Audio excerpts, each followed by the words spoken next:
Let's talk preschool center time. One of the most asked questions I get is all about center time. Do you do free choice? Are they teacher led? Do you do rotations? Do you have a set amount of students allowed in the centers? So I'm going to go through our routine for center time. Now, routine is definitely the key word. So I had a recent question on how do you manage, how do you make sure everybody's doing the right thing? And I really set the groundwork at the beginning of the year. It takes about a month to get everybody in the flow, and now everybody just knows. Like sometimes I'll have students walking away from a center without cleaning it up, and I'm like, oh, remember, that is your responsibility. You don't leave that center. So I'm doing small groups during this time, but I'm always watching to make sure that everything's going smoothly.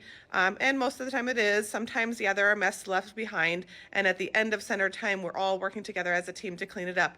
But in general, myself and the aide in my classroom, she does art during center time. So we're always kind of watching over everything and making sure that we notice things that are going on. But in general, the students are doing centers independently, and they get to choose where they want to go. So this is really important in preschool.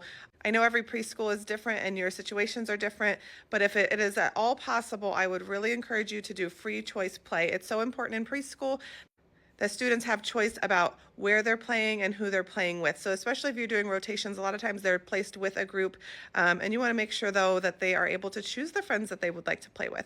So here's how it works in my classroom. Let me show you. After snack time, students ask to be excused. They throw away their trash and they come get their name tag. So their name tag has a Velcro dot on the back.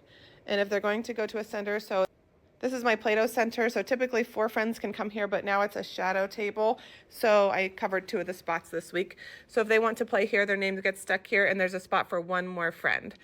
Okay, when they're done, they clean up and say Alice wants to go to the blocks. She's going to place her name right here. And if this is full, friends know that they don't have a place for their name tag. They have to find a new place to play.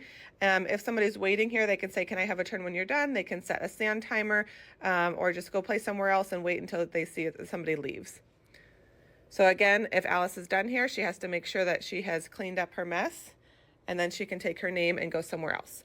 So in general, I don't monitor this. They can play at one center for the entire hour if they'd like. But if there's a child who maybe only goes to the block center, I will give them a choice. I'll have them find a different center to start with, and then after the timer's up, they can go back to the block center. But in general, they can choose their own centers. When center time is up, I say freeze, hands up, everybody's frozen, and I give them their instructions. You're going to put everything away. Make sure your name tag is put away. When you're done with your mess, go ahead and find somebody else that you can help clean up.